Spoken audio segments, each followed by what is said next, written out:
một người xa lạ mà em mới gặp lần đầu.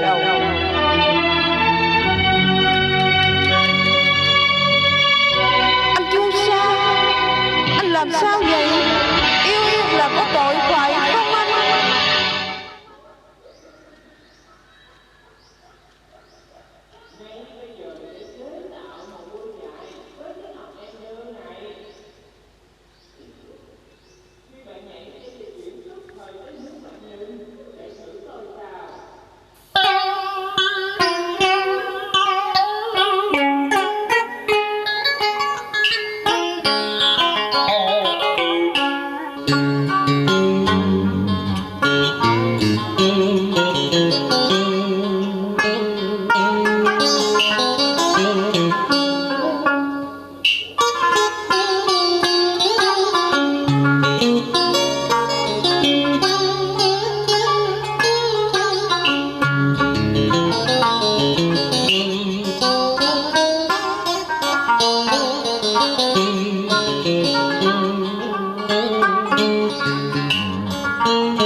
Cũng như anh em là kẻ ngày chinh phạt đi miên ngủ trên yên ngựa, vào hiểm ra nguy chưa bao giờ biết sợ, sao bỗng nhiên nghe lạnh cả tâm hồn.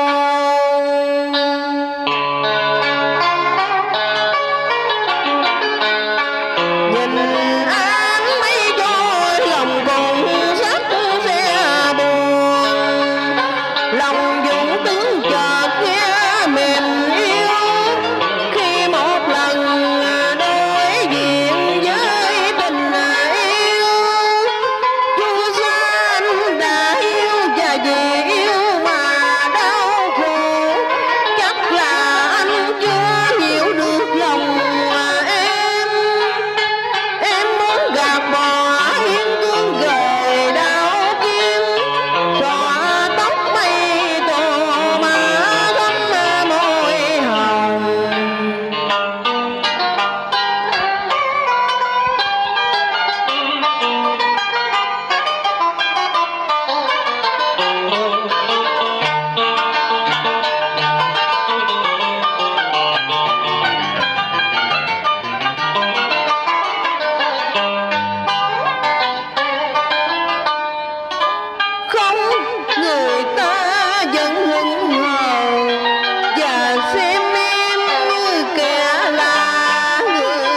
tình thâm. Anh khóc vui xa, anh điên rồi phải không?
Ông là người đàn ông duy nhất đứng trước mặt tôi mà không có vẻ đắm say kiếp giờ, nên tôi nghe như có một thứ tình cảm mơn man ở trong lòng, dường như là tình yêu giữa hai con người, không thù không oán và chiến tranh không can dự gì đến đôi ta.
Sao bồng nhiên tôi nghe như cát lạ trong lòng,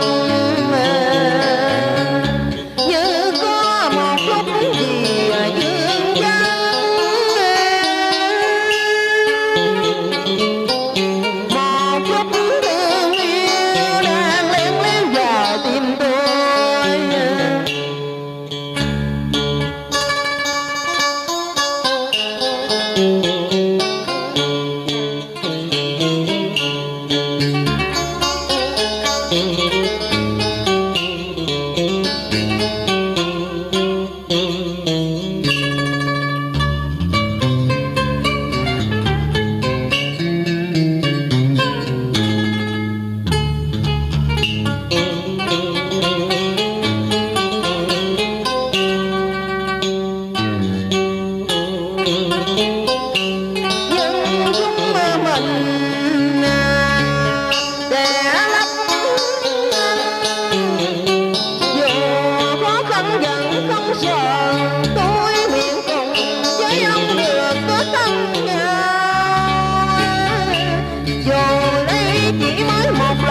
Mình gặp nhau